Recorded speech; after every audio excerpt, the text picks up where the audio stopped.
Hello everyone, welcome to अड्डा 24/7 school. मैं राजेंद्र सांखला। इस सेशन में हम बच्चों कक्षा 9th की क्षितिज भाग 1 पुस्तक के अध्याय संख्या 12 जिसके लेखक का नाम है माखन लाल चतुर्वेदी, और उन्होंने यहाँ हमारे पाठ्य पुस्तक में उनकी एक कविता दी हुई जिसका नाम है कैदी और कोकिला। उस कैदी और कोकिला कविता संबंध जितने भी अभ्यास प्रश्न हैं उन सभी के बारे में चर्चा करने वाले हैं। तो बच्चों ध्यान से समझना, एक एक प्रश्नों का आंसर आपके दिमाग में रहना चाहिए। कारण क्या है? क्योंकि मैंने जो कैदी और कोकिला कैदी और कोकिला कविता है उसके एक एक शब्द का अर्थ बताते हुए मैंने भावार्थ समझाया है। ठीक है, तो उम्मीद करता हूँ आप लोग वो समझ में आ गया होगा।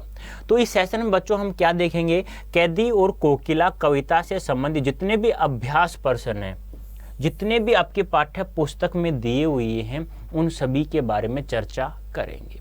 इससे पहले हमने मूल जो कैदी और कोकिला जो कविता है उसको हमने बहुत ही अच्छे से पढ़ा है और उम्मीद करता हूँ आपको समझ में आ गया होगा। और इससे भी पहले हमने माखनलाल चतुर्वेदी जी का जीवन परिचय और कैदी और कोकिला कविता का सारांश भी हम लोगों ने बहुत अच्छे से पढ़ा था।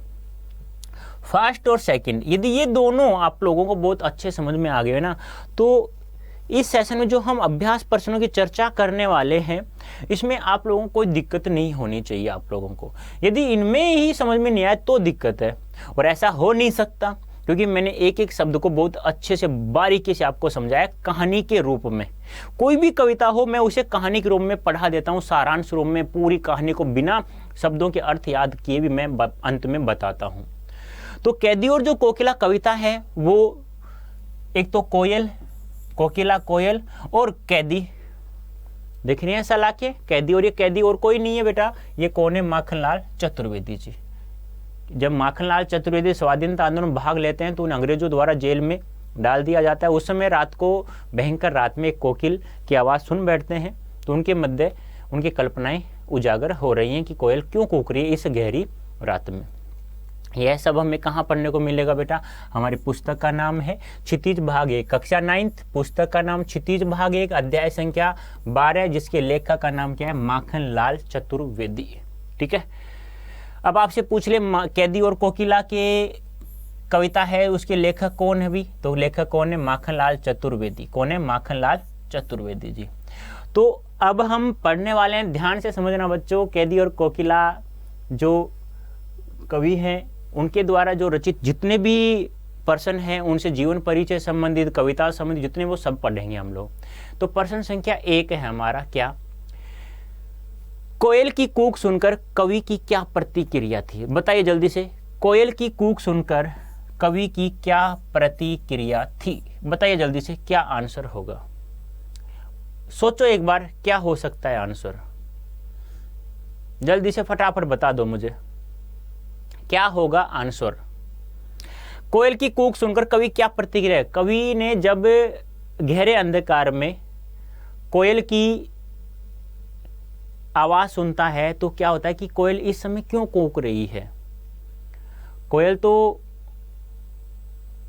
कहते हैं ना कि दिन में सुबह सूर्योदय जब कूकती है और उसकी आवाज सभी को मन मोह लेती है अपनी आवाज से, सभी वाह वाह कहते भी है प्रशंसा के रूप में।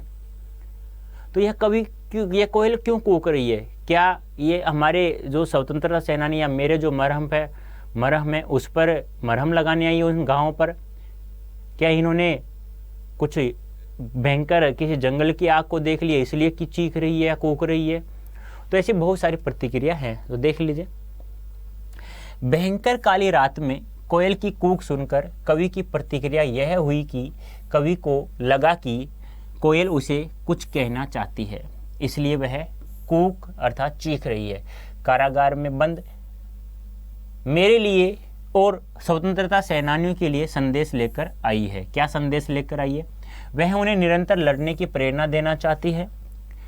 फिर कवि पुण्य सोचता है कि कोयल मेरा और मेरे साथियों का दुख बांटना चाहती है या उनकी यातनाओं को देखकर आंसू बहा रही है।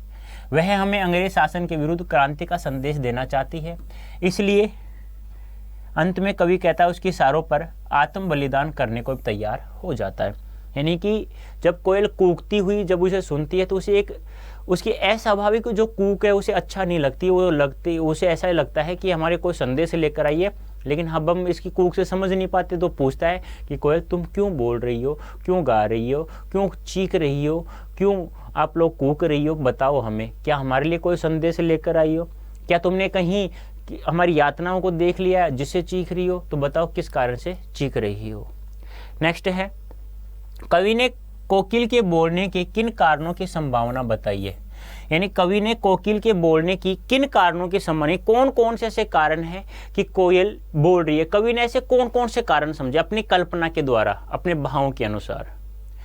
एक तो अभी पहले ही प्रश्न कांड से संदेश लेकर आई कोई, और क्या कारण हो सकता है, क्या उन्होंने हमारी यातना प्रताड़नाओं को, हमें जो पीड़ा दे रहे उनको देख लिया इसलिए, या ओंकार भरी गर्जना भर रही है हमें संदेश दे रहे विद्रोह के लिए, या जंगल की आग।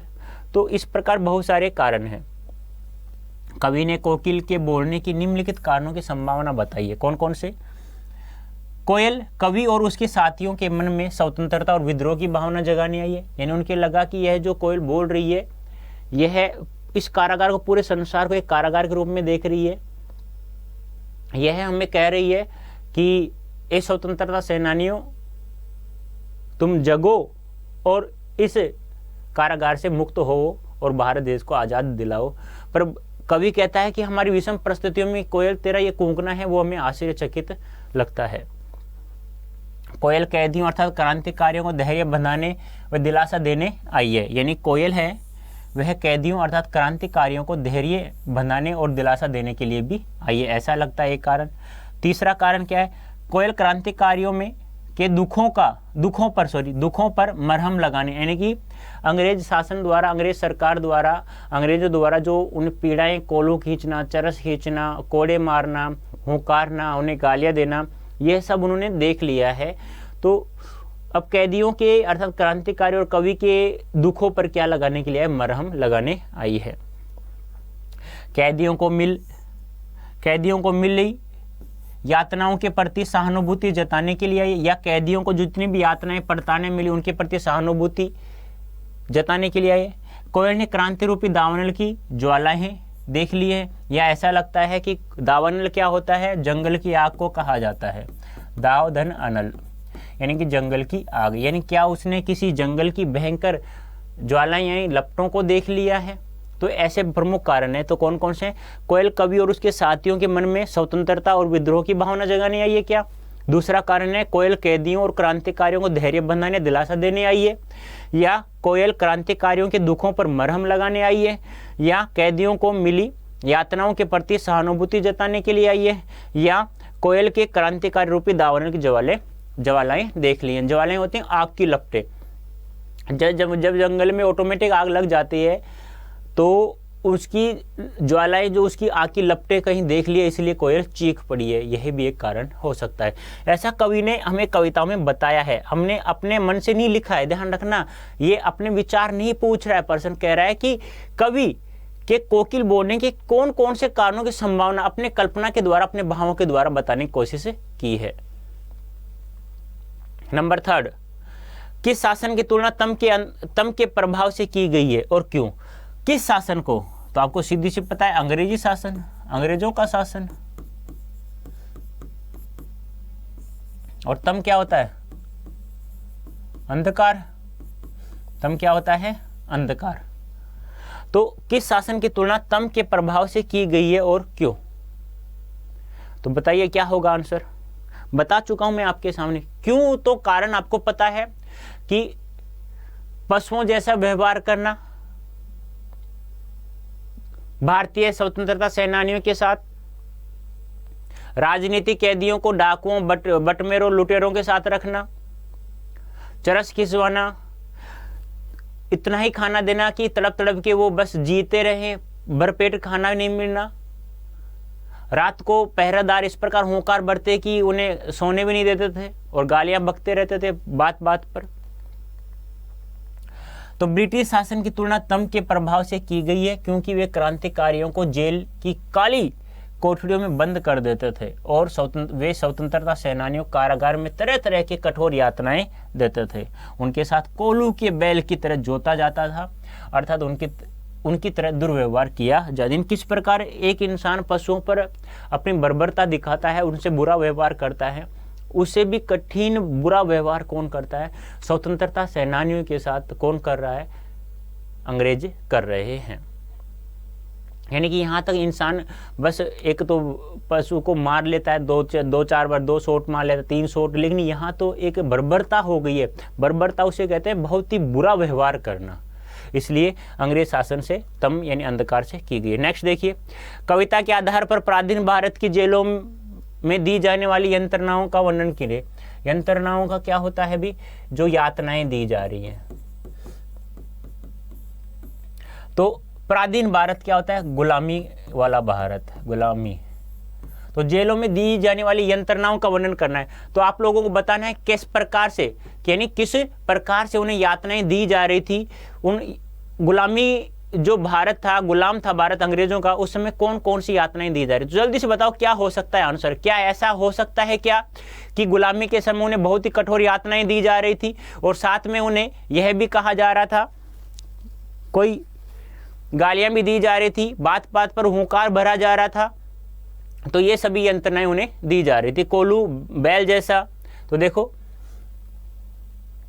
प्राचीन भारत की जेलों में भारतीयों को पशुओं की तरह रखा जाता था और उन्हें अमानवीय यातनाएं दी जाती थी। अमानवीय कहते हैं मानव की तरह, जितनी मानवता को यातनाएं पीड़ा देनी चाहिए उससे भी कई कठोर यातनाएं दी जा रही थी, जो मानवों को देनी नहीं चाहिए, इंसानों को नहीं देते फिर भी उनको दी जा रही थी, कि सुनकर ही रोंगटे खड़े हो जाते हैं। इनमें कुछ नहीं मिले। यानी कि अब आप लोग जैसे कठोर, अब आप सोचो, जुआ, एक शब्द आया था जुआ, ठीक है, ये आया था ना, याद है? तो क्या होता है, जब बैलों के कंधों पर जो लकड़ी रखी जाती है, वह लकड़ी अब इंसानों के ऊपर रखा जा रहा है, तो कितना बुरा व्यवहार है। सोचो, क्या मानव जैसा यातना है कि वो नहीं है? मानव कि भाई एक थप्पड़ मार लो, 2 मार लो, लकड़ी से 2-4 बार मार लो, ये कौन सी बात कहां से हो जाती है कि वह एक अमानवीय दुख उन्हें दे? यानी जिन पे आज हम जैसे सुनते हैं तो हमारे रोंगटे खड़े हो जाते हैं। ठीक है, कौन कौन सी हैं वो देखिए। उन्हें ऊंची ऊंची और अत्यंत छोटी छोटी काल कोठरियों में रखा जाता है, जो मात्र 10 फीट की होती है। यानी कि देखो, ऊंची ऊंची दीवारें, बिल्कुल अंधेरा, और मात्र 10 फीट की, कितने फीट की? मात्र 10 फीट की कोठरी में रखा जाता है। ऐसे तो पशुओं को भी नहीं रखा, ऐसे सर्दियों में जरूर रख देते हैं, पर इतनी ऊंची ऊंची दीवारें तो नहीं। कहीं में कभी कभी जब बांधने जाते हैं पशुओं को तो भी वहां थोड़ा सा लाइटर लगा देते हैं, वो भी सर्दी से बचाने के लिए। उन्हें भरपेट भोजन नहीं दिया जाता था, जिससे वे तड़पते रहते थे। अरे दिन रात मेहनत करवाते हो, नालायक को कम से कम पेट भरकर तो भोजन दो, लेकिन इतना ही देते कि वो तड़पते रहते, उनको नींद ना आए। और नींद कहां से आए? जो पहरेदार थे बंदूक वाले, वो जोर जोर से आवाज करते और गालियां देते रहते थे भारतीयों को, स्वतंत्रता सेनानियों को। उनके साथ पशुओं जैसा व्यवहार किया जाता था। अरे पशुओं से बहुत बुरा व्यवहार कर रहे थे। अब हाँ, क्या करें भी, पशुओं जैसा व्यवहार ही, अब इससे तो बुरा और क्या लिख सकते हैं? क्या लिख सकता था कभी? उनसे कठोर परिश्रम करवाया जाता, जैसे कोल्हू खींचना, चट्टाने तोड़ना, चरस खींचना आदि। अब ये चरस खींचना, कोल्हू खींच, मतलब ये सब चीजें पशु द्वारा कार्य होता था। बैलों द्वारा चरस खींचा जाता था पहले पानी निकालने के लिए। अब वही काम इंसानों से किया जा रहा है, करवाया जा रहा है। और फिर चरस जब खींचते हैं, कोल्हू जब चलाया जाता है, तो मोटे मोटे लोहे के टायर होते हैं, उनसे बहुत घर घर चर्रकचू, एक शब्द आया था, याद है क्या? चर्रकचू। उनकी भयंकर आवाजों को भी उन्हें सहन करना पड़ता था। उन्हें तड़प तड़प कर मरने के लिए छोड़ दिया जाता था कि तुम तड़प तड़प कर मरोगे। मारते तो नहीं थे, अब मारने से बेहतर था। अरे एक बारी मार दो, गोली मारनी है, तलवार से गर्दन काटनी काट दो, लेकिन इतना खाना तो दो कि पेट भर कर के हम शांति से सो भी सके। फिर सोने नहीं देते थे। उन्हें बात बात पर गालियां दी जाती थी। अब ध्यान रखना, यहाँ पर मैं इसलिए लिखा इसे, थोड़ा सा ध्यान रखना, एक चीज बता देता हूँ, गालियां हमेशा बकी जाती हैं, दी नहीं जाती, ये बहुत बड़ी बात है, ध्यान रखना। गालियां हमेशा दी नहीं जाती हैं। तुम सोचो कोई देता है, कोई अच्छा कोई उपहार है क्या ये गालियां? गालियां शुद्ध वाक्य बता रहा हूं, यहां तो आप प्रयोग कर सकते हो जब वाक्य शुद्ध दिया जाता है, जैसे नौकरी की तैयारी करो तब की बात, अब तो ठीक है, ये अब गलत नहीं है, ध्यान रखना। तो बात उन्हें गालियां बकी जाती थी। उन्हें डाकुओं, लुटेरों आदि के साथ रखा जाता था, क्योंकि राजनीतिक कैदी थे हमारे स्वतंत्रता सैनिक। कैसे? राजनीतिक कैदी थे, लेकिन फिर भी उन्हें डाकुओं, लुटेरों, बटमेरों के साथ रखा जाता था।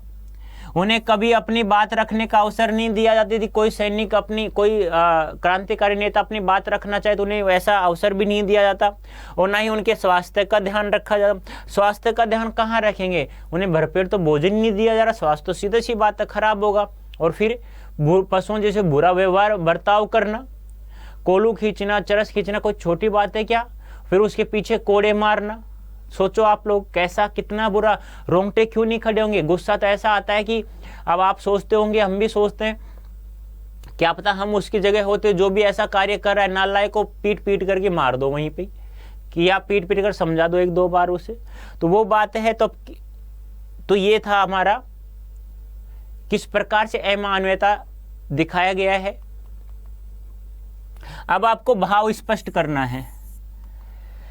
मर्दुल बहबऊ की रखवाली सी कोकिल बोलो तो, एक है हूं मोट खींचता लगा पेट पर जुआ, आ गया ना जुआ, खाली करता ब्रिटिश अक्कड़ का कुआ।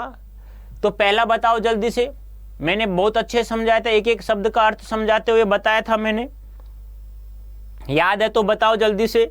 मर्दुल बहबऊ की रखवाली सी कोकिल बोलो तो, कवि कहता है ए कोयल कुछ तो बोलो, ए कोयल कुछ तो बोलो। यहाँ तो हमारे साथ इतनी प्रताड़ना, इतनी यातनाएं, इतनी कठोर यातनाएं दी जा रही है, हम तो कुछ नहीं कह सकते, तुम तो कुछ बोलो। अब तुम क्यों कूक रही हो इस भरी अंधकार रात में? तुम्हारे पास तो पूरा आकाश है, खुला स्वतंत्र एरिया है, तुम तो घूमो। तुम क्यों? जहां यदि शांति हमें दिखाई देती है तो केवल एक आपकी ही बोल में शांति दिखाई देती है, आपकी कोमल वैभव में। तुम तो क्या है, एक कोमल, एक शांत वातावरण रखने वाली हो। जो तुम्हारी आवाज है, तुम तो उस मीठी आवाज की क्या हो, रखवाली करने वाली हो। यहां मिठास नहीं है, यहां क्यों हो तुम? यहां इस कारागार की छत पर क्यों बैठी हो, क्यों कूक रही हो? तुम तो केवल मीठे मीठे बोल की रखवाली हो, मीठे मीठे वैभव की रखवाली हो। हूं मोट खींचता लगा पेट पर जुआ, खाली करता ब्रिटिश कक्कड़ का कुआ। कवि कहता है कि हमें पेट पर जुआ बांध करके चरस को खींचा जाता है, मोट को खींचा जाता है, हम फिर भी अंग्रेजों के सामने सर नहीं झुकाते, हम कभी हार नहीं मानते। क्यों? क्योंकि हम ब्रिटिश अक्कड़ का कुआ, यानी ब्रिटिश के अहंकार, घमंड के कुआ को खाली कर रहे हैं, अहंकार को समाप्त कर रहे हैं। जिस प्रकार से कुएं में चरस चलाकर पानी निकाला जाता है, थैला जो होता है प्लास्टिक का और चमड़े का, उसे पानी निकालने के लिए कुएं को खाली करते हैं पानी से, ऐसे ही हम पेट पर जुआ बांध करके मोट को खींचते हैं। वो इसलिए कि हम ब्रिटिश का जो अक्कड़ है, अहंकार है, घमंड है, उसके कुएं को क्या कर रहे हैं, हम लोग खाली कर रहे हैं।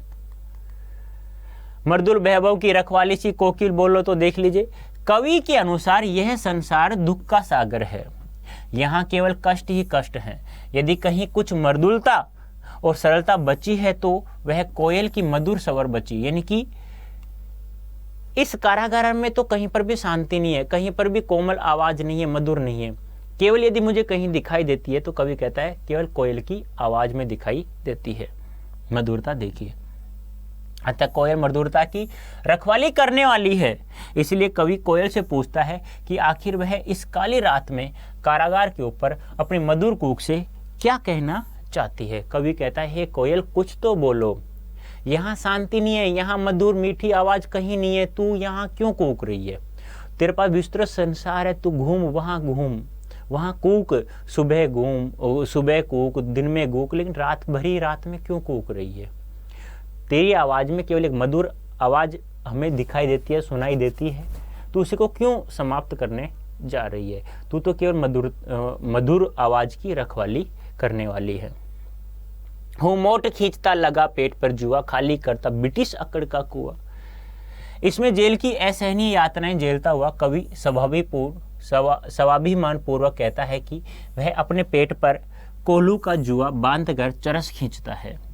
आज से यह है कि उनके साथ पशुओं जैसा क्रूर व्यवहार किया जाता है, फिर भी वे हार नहीं मानते, अपना सर नहीं झुकाते, क्योंकि इससे ब्रिटिश सरकार की अकड़ अर्थात अहंकार खत्म हो जाएगा, अहंकार खत्म हो जाएगा और यहाँ वे से चले जाएंगे। जब ये कुएं से चमड़े के थैले से पानी निकालते हैं तो पानी से जो कुआं पानी का भरा होता है, पानी से उसे समाप्त कर देते तो कुआं खाली हो जाता है। वैसे ही कवि कह रहा है कि हम जुए को बांध कर, यानी कि कहते हैं ना कि अब जो जुआ होता है, जो बैल के कंधों पर जो लकड़ी रखे वो हमारे कमर यानी कि पेट के बांध कर हम लोग खींचते हैं। वो इसलिए खींचते हैं, सर बिल्कुल नहीं झुकाते, स्वाभिमान से नहीं झुकाते, बिल्कुल भी अपना नहीं गिराते हैं। वो इसलिए कि उनका अंग्रेजों का अकड़ अहंकार खत्म हो जाएगा और वो यहाँ से चले जाएंगे, हम लोग स्वतंत्र हो जाएंगे। यह सब अंग्रेजों को भी बोध हो गया था कि अब अत्याचार करने से भी वे सफल नहीं हो पाएंगे और कवि को लगता है कि अब उनका अंत हो जाएगा। कहने का तात्पर्य यह है बच्चों कि अब उन्हें लगता है, देखो दिख रहा है ना सभी को, अब उन्हें लगता है कि ये अंग्रेजों को पता चल गया कि अत्याचार करने से कुछ भी नहीं होने वाला है और हम लोग अपना सर इसलिए नहीं झुकाते, अपने स्वाभिमान को नहीं झुकाते हैं। क्यों? क्योंकि इनके अहंकार खत्म हो रहा है और ये यहाँ से चले जाएंगे नालायक लोग और हम लोग आज़ाद हो जाएंगे। ठीक है, समझ में आ गया? तो यही बात आप लोगों को देखनी है बेटा। ठीक है, नेक्स्ट प्रश्न का आंसर दो। अर्धरात्रि में कोयल की चीख से कवि क्या अंदेशा है? यानी कि अर्धरात्रि में कोयल की चीख से कवि को क्या अंदेशा है? क्या कवि ऐसा क्या सोचता है कोयल की चीख से अर्धरात्रि में? यानी भयंकर काली रात में कोयल जब चीख रही है तो कवि को क्या अंदेशा, कवि क्या ऐसा उसके मन में आता है कि क्यों ये चीख रही है, क्यों ये बोल रही है, क्यों कूक रही है? तो वही सभी प्रश्नों का आंसर एक दूसरे से जुड़ा हुआ है। 3-4 कारण है। क्या तो कवि कह रहा है क्या तो कोयल ने हमारी यातना पीड़ाओं को देख लिया अंग्रेजों द्वारा देते हुए, या कहीं जंगल की आग देख लिए है। ठीक है, तो ये 2-4 जो कारण है यही सब जगह घूम करके आते हैं, बस आप लोगों को ध्यान रखना है। आधी रात में कोयल की चीख सुनकर कवि को यह अंदेशा होता है कि उसने कैदियों पर होने वाले अत्याचारों को देख लिया है, जिससे वह द्रवित हो उठी है दुखी से, जिसके कारण वह पागल हो गई है और चीख पड़ी है। या दूसरे शब्दों में कह सकते हैं उसने यह ज्वाला जंगल में लगने वाली आग के समान भयंकर समझ बैठी है, इसलिए चीख पड़ी है। यानी जिस प्रकार जंगल में आग लगती है, आग की लपटें होती हैं बड़ी बड़ी, उनको देख करके चीख पड़ी है, वैसे ही आग उन्होंने यहाँ समझ बैठी है किस प्रकार से हमें कठोर यातनाएं दे रहे हैं, हमारी पीड़ा को देख करके वह चीख पड़ी है। कवि को कोयल से ईर्ष्या क्यों होती है? अब देखो कवि को कोयल से ईर्ष्या क्यों होती है? भाई ईर्ष्या क्यों होती है, जल्दी से बताओ। क्या कारण था कवि कोयल से ईर्ष्या क्यों करता है? याद है क्या कि कवि कहता है कोयल से कि तू तो स्वतंत्र है, तेरे पास तो बैठने के लिए हरी भरी डालियां हैं, मेरे पास तो एक कोठड़ी है 4-10 फुट की, ऊंची ऊंची दीवारें हैं, भयंकर अंधकार है, तू तो इस पूरे संसार में घूम सकती है, उड़ सकती है, मैं कहां जाऊं, मेरे तो संसार इस 10 फुट की कोठड़ी में ही समाहित है, तू कहीं आ जा सकती है, मैं तो कहीं नहीं आ जा सकता। जब तू कूकती है, जब तू कूकती है, जब तू बोलती है, जब तू गीत गाती है, तो लोग वाह वाह से तेरी प्रशंसा करते हैं, वाह वाह शब्द से। और मेरा रोना भी तो लोगों को अपराध समझते हैं, मेरा रोना भी तो लोगों को पाप लगता है कि यार क्यों रो रहा है, तो इसलिए ईर्ष्या करता है। कवि को कोयल से ईर्ष्या इसलिए हो रही है क्योंकि कोयल स्वतंत्र है, वह हरी भरी डालियों पर बसेरा करती है, जबकि कवि बंदी है, उसका बसेरा वह 10 फुट की काल कोठड़ी है। अरे भाई कोयल के पास तो हरी भरी डालियों का बसेरा है, वह हरी भरी डालियों पर बैठ सकती है, लेकिन कवि के पास क्या है, वो 10 फुट की कोठड़ी है। कोयल के गान अर्थ तान सुनकर, यानी कोयल के गान अर्थ तान सुनकर, यानी कि हम ये भी कह सकते हैं कोयल के गान अर्थात, अर्थ नहीं भैया, अर्थात कोयल के गान अर्थात तान सुनकर सभी उसकी सराहना करते हैं, जबकि कभी रोना भी अपराध गुनाह हो गया है। यानी कि यहाँ जब कोयल गाती है तो बोलती है, कूकती है, तो लोग वाह वाह से उसकी सराहना करते हैं। और कवि का तो रोना भी, जब कवि को रोना आता है, जब वो मारते हैं, पड़ताड़ते हैं, कोलू खींचते हैं तो दर्द होता है, कोड़े मारते हैं, रात को सोने नहीं देते, भूख से पेट तिलमिला रहा है, तड़प रहे हैं, तो हम रोते हैं, तो वह भी उन्हें गुनाह लगता है, अपराध लगता है। कोयल पूरे आकाश में निर्बाध उड़ सकती है, निर्बाध यानी बिना बाधा के, निर्धन बाधा, बिना बाधा के उड़ सकती है, जबकि कभी छोटी सी कोटली में सिमट कर बैठा है, जबकि कभी छोटी सी कोटली में सिमट कर बैठा है, ये बताया गया है। नेक्स्ट, कवि की स्मृति पटल पर कोयल के गीतों की कौन सी मधुर स्मृतियां अंकित है जिन्हें वह अब नष्ट करने पर तुली है। यानी कोयल कि कौन सी स्मृति कवि के दिमाग में है जो कवि को लगता है कि अब तू अपनी इस स्मृति पटल पर इस अपनी यादों को क्यों समाप्त कर रही है, क्यों तुली है इसे समाप्त करने के लिए, कौन कौन सी उसकी यादें हैं।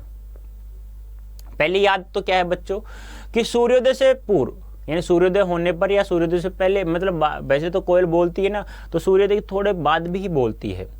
जब सूर्योदय होता है तो प्रातःकाल कोयल कूकती है, सभी को अच्छा लगता है।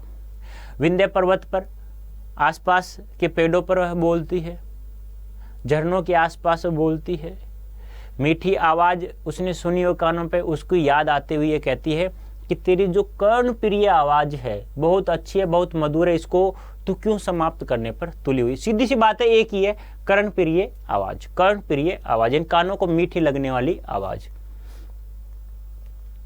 कवि के स्मृति पटल पर कोयल के गीतों की कुछ स्मृतियां अंकित हैं, जैसे कोयल सुबह सुबह सूर्योदय होने पर मधुर गीत गाती है, संसार के लगभग सभी लोग उसकी आवाज पर प्रशंसा करते हैं और वाह वाह करते हैं। यानी कि सुबह सुबह सूर्योदय होने के बाद कूकती है और सभी लोग उसकी वाह वाह करते हैं, क्या कितनी मीठी आवाज है। कोयल विंध्य के आसपास मधुर गीत गाती है। विंध्य क्या है भी, ध्यान रखना पर्वत है, पूरा लिखो तो विंध्याचल लिख देना, ध्यान रखना।